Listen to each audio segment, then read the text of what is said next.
to Career Uprising. I'm your host and professional career coach, Lorraine Rise.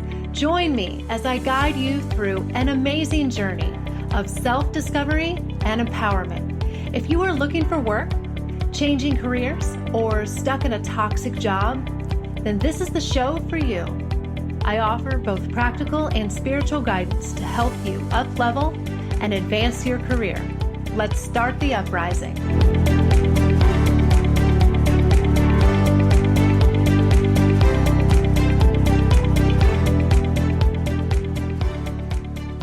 Hey everyone, you are listening to episode 88, Why We Stay in Unhappy Jobs. And Happy New Year to everyone. The show is the first of 2021, so welcome to the new year. I had somebody that I was talking to the other day tell me that it was going to be 2020 wonderful. I thought that was cute. I know that we're all very optimistic that this year will be better than the last, and I think it will be for a lot of reasons. But we certainly have to show up differently if we want the year to be different. It's something that we make happen. So, welcome to our first episode. I'm so excited. I love New Year's anyway, but I especially love New Year's now because it's no longer 2020. And I'm optimistic that things will be at least a little bit better. It's not going to be magical. You know, it's immediately just everything is going to change. I know there's a lot of work ahead of us still, but regardless, I'm optimistic. So thank you for tuning in. Please do hit subscribe. However you listen, Apple Podcast is the biggest way, but you can find the show everywhere. Google, Spotify, Inflow Radio, TuneIn.com. So please bookmark it or subscribe however you can so that you always get new episodes. There will be regular episodes coming out about every other Monday, twice a month. So, all right. Well, I hope you all had a wonderful holiday. I did. I certainly was off and unplugged for a while, which is really, really important. And now it's a new beginning. It's time for setting goals and figuring out where you want to go in your career in 2021. And I know I've really been creating an intentional vision for myself for what I want to do in my career and my personal life too, and where I want to take my business and how I want to show up in the new year. So thank you for being part of this journey with me, and I want to help you to do the same. And one way, actually, I'm so excited, one way I want to help you to do that and reach your goals in 2021 is I've been cooking up something over the last couple of weeks, really awesome, and it's going to be opening up a week from the airing of the show, so January 11th. And this is a way for you to get fantastic help in your career and take what you're hearing on this show a lot deeper and actually do the work. So on January 11th, 1 week from the airing of this show, I'm going to be opening enrollment for Career Advancement Academy. This is a live group class that I lead for 6 weeks. I've done it once before, about a year and a half ago, and it was great, but I've really revamped it and expanded it a lot. And so I cannot wait to enroll you, hopefully, as one of my personal students. So doors open January 11th. So if you're listening to the show, that's in a week, but if it's already the 11th, well, then the doors are already open. And enrollment is only going to be for a couple of weeks because class starts February 4th. So really quick, what this is it's an amazing 6-week program where we're going to have weekly live classes led by me, and I will walk you through everything that you need to know to change jobs or land an amazing new career in 2021. We're going to talk about how to translate your skills into a new career path if you feel like you want to do something completely different. We'll talk about how to launch a job search efficiently and effectively and get more interviews and offers, how to interview with confidence, and just how to navigate this modern virtual job search process, and especially now in still a pandemic, still the COVID-19 job market. So it is a must for anyone who is thinking about changing careers or jobs this year. I made it with you in mind. And the best thing is, I know you're saying, Lorraine, sounds so wonderful, but how much does it cost, right? This is the most affordable way that you could possibly work with me. The cost is going to be about 1 month's car payment. That's it. Literally no more than that. It is going to be so affordable that cost will not be an excuse at all.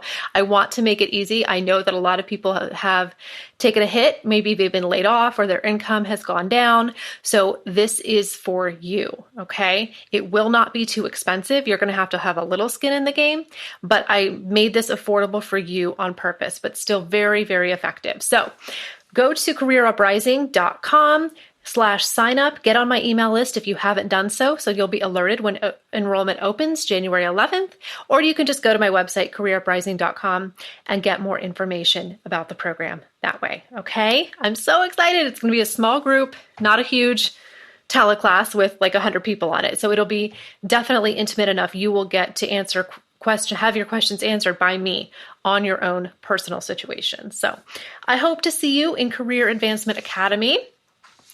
And let's get on with the show. Let's get on to our topic. This is a topic I'm sure we will be touching on in the group class that we do about not maybe a toxic job, but doesn't even have to be a toxic job. Just being unhappy, just being in a job where you are unfulfilled or underpaid or unsatisfied for whatever it might be. And I work mostly, as you might know, with mid and late career professionals. And I can tell you that one thing that I see quite a lot is that many of them have been in one position for a very long time. I've seen a lot of people be at one company for 10, 20, even 30 years.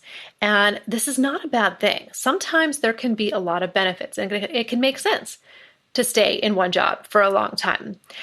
But sometimes it doesn't. Sometimes we stay too long. We overstay our welcome for a number of reasons. And I want to talk about that today and see if maybe you can identify something in there, something that resonates with you if you are in a position right now or with a company where you are not really very happy and you feel like maybe there's something better out there.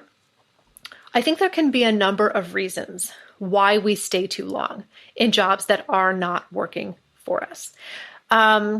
I think there's a lot of times too we just get used to being in the job and we overlook things about it. We just get used to it and think that, well, maybe that's just how it is, and maybe there's nothing better out there. And and sometimes that's the case. Sometimes it's us. Sometimes our expectations are wrong, and sometimes they're not. So that's kind of the tricky part that you have to figure out. Is it me or is it the job? But I think that you need to be asking yourself that question. Have you just gotten used to the pain and the discomfort that goes along with it because it's familiar, even though it's uncomfortable? There's always a little bit of discomfort. No job is ever going to be fabulous all the time, every day. And this is true of relationships. The more I say this out loud, it sounds like I'm talking about a relationship, which in a way I am, right? Because your work is a relationship with your employer and your boss and your coworkers. So there is a relationship element to it. And I'm sure a lot of people can relate to that as well, that problem of staying in a relationship for too long. Even though things have been difficult, even though you need to let it go, you still stay. All right. And why is that? Why do we stay in situations that we know are difficult and know are not right for us and making us unhappy? Well, when I thought about this, I think it boils down to three things. First, I think there's that all too familiar fear of the unknown. Okay, this is well documented. You know what I'm talking about. A lot of people are simply just afraid to make a change because they don't know what's going to happen afterwards. But if you think about it, how much certainty do we ever really have in life? I think that waiting around for that kind of clarity and certainty is a complete waste of time. I just don't think that that's how life works. Sometimes you will have total clarity and you'll see the whole path and it'll make sense and you can take the leap. But a lot of times you can't. And it's just really peculiar to me why we demand to have so much clarity about a decision up front before we take any action. Because I see this from people a lot. And I know that's why a lot of people don't necessarily sign up to work with me too, even though they really want to and know that they need it. They feel like, well, what's going to happen? I don't know. Is it a sure thing? We all want that sure thing, but life is risky by nature. It makes no sense to be afraid of taking risks and chances because that is the name of the game and that's where all the reward comes from. So I think we're looking at life wrong when we get too afraid of the unknown. All right. And I'm willing to bet that you've taken more risk in your life than you realize. When someone is trying to make a decision and they've got that fear of failure or fear of the unknown blocking them, I always ask them to hit me with the worst case scenario. Like, what is your greatest fear? Tell me what it is. What are you realistically, not talking about like an apocalypse, realistically, what is the worst thing that you think will actually happen? And then assume that happens and ask yourself, well, what would happen then? How would you feel? What would that mean to you? Would it really be as bad as you think? Would your life be over? You need to just go through that worst case scenario first in your head and decide what that's going to mean to you and how you're going to feel and if it might still be worth it, if you would be okay with that. Because if you can be okay with the worst case scenario happening, you need to do that thing. You need to move forward. You will be just fine. And the worst case scenario is almost never as bad as we think. It is usually about 90% in our heads.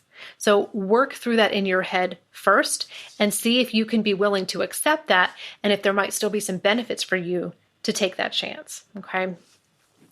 But I think the second reason too is that people are apprehensive to leave an unhappy job is because they're worried maybe about losing everything that they've invested so far. We certainly do invest a lot in our work, time, sweat, energy, even money, sometimes resources into making that job work and doing the best that we can. And I think it's normal to feel like maybe you're losing a little bit of that when you go somewhere else. What was it all for, really? But I think that's the wrong perspective. Again, I think that's just a conversation that you need to have with yourself and ask yourself, are you honestly losing something or are you gaining something too? Maybe what you're gaining is worth what you're losing. If that's even the right way to look at it, maybe you're just transferring everything that you have into a new position. Maybe there really is no loss, except the one that's self-created. Now, these answers might depend on your own situation and what you do for a living, but I want you to have that conversation with yourself and see if you just need to reframe it and if you're really actually losing anything at all. I have one client in mind that I've been working with for some time who left a really toxic job at the beginning of 2020 after more than 10 years there. And it took her a long, long time and a lot of contemplation to be able to do this. I was so proud of her when she did leave. But she felt a lot of guilt around it and really worried that maybe she was making a big mistake and going to regret it afterwards. And that really kept her stuck in that decision for a long time. But we had to look at everything that she was gaining in terms of new possibilities, self-confidence, and those things were far more impactful in the long run. She had to push through a lot of guilt and discomfort to get to that place where she could leave that job, even though she knew it was so damaging for her emotionally. And this is definitely a good example of staying in an unhappy job for too long to the point that it can impact sometimes your health and makes us complacent, and lowers our standards a little bit. So that's definitely a real life example of a client who absolutely embodied this, but she pushed through and she left, and it was absolutely the right thing to do. So I think this is a good stopping point for the moment. Let's take a quick commercial break. When we come back, though, I have a third reason why we stay in unhappy jobs, and I think this one might surprise you a little bit. So stay tuned and see if this last one resonates with you a little bit. We'll be right back.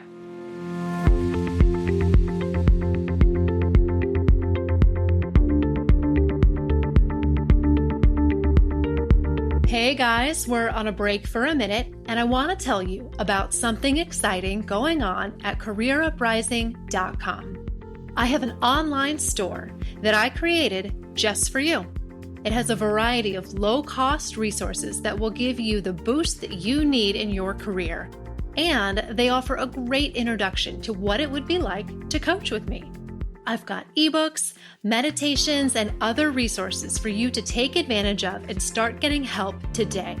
These products are instantly downloadable, priced incredibly low, and cover many aspects of career transitions. head on over now to the store while you're listening to the show. It's at careeruprising.com/store. That's careeruprising.com/store. Now let's get back to the show.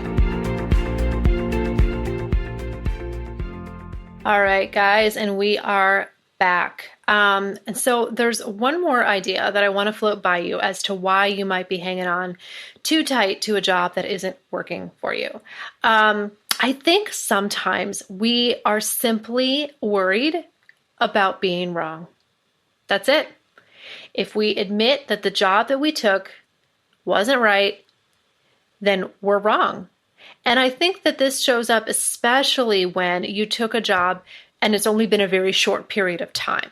I don't think this applies so much to if you've been in a job for 10, 15 years, right? Obviously, that is a long period of time there, and that's not necessarily a mistake. But I think it's easy to see it as a mistake if you take a job and it only works out 3 months, 6 months, or less than a year, or something like that, a lot less than what you intended.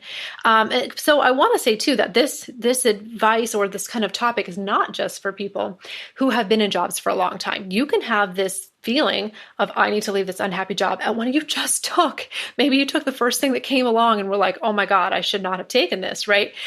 And then you stay longer just to ride it out so it doesn't look like you're job hopping. This can definitely apply to that as well. And I think in those cases, it's even more likely that you may feel like it's a little bit of a blow to the ego to have to admit, wow, I should not have taken that. It only worked out for 6 months and then I had to leave again. But even still, it doesn't really matter how long you were there. If it's right for you to leave, it's right for you to leave.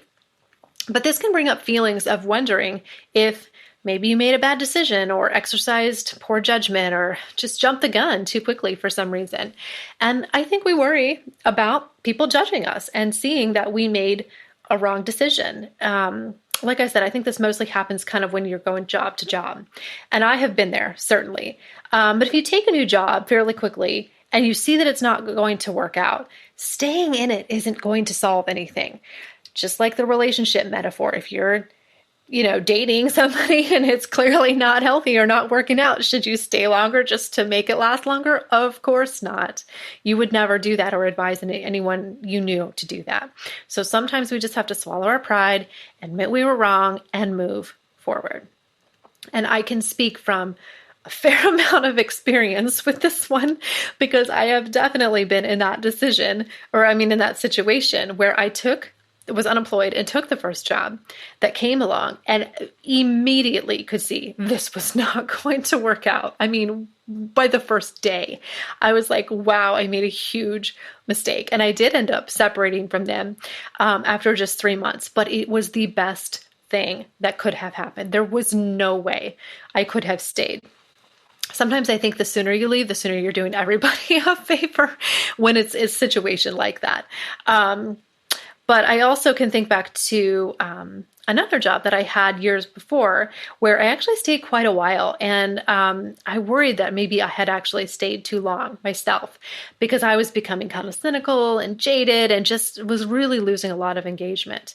And when that happens, sometimes it's time for you to go or change your attitude, whichever seems more realistic. That's up to you. But, sometimes it's just an opportunity for you to reevaluate yourself and your own attitude and figure out where this discomfort is coming from. And I think that's a really important distinction to make. Is it coming from you or is it coming from the job? Because you don't want to jump the gun too soon. You really want to evaluate yourself and ask, is there anything more that I can do? Is there a better way that I can show up in this job? Is it salvageable? If I speak up and say something or try to, work with my boss in a different way or give them feedback, could things get better? You need to exhaust that first and make sure that you're not just leaving too quickly. So I think you have to be careful because you easily could just switch jobs and then carry everything right over into the next job because nothing changed, right? You never changed. And then history repeats itself. I have definitely seen that as well.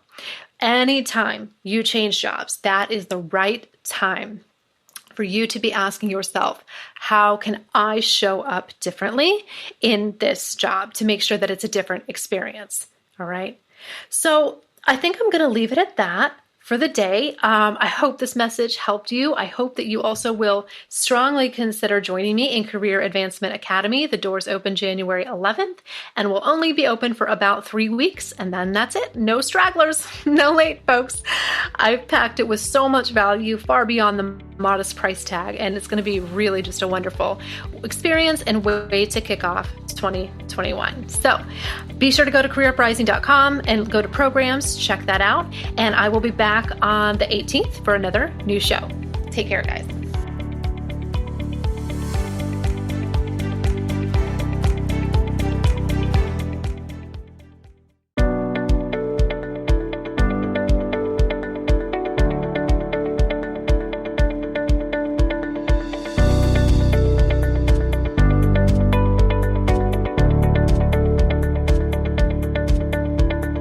That's it for today's show. Thank you so much for listening.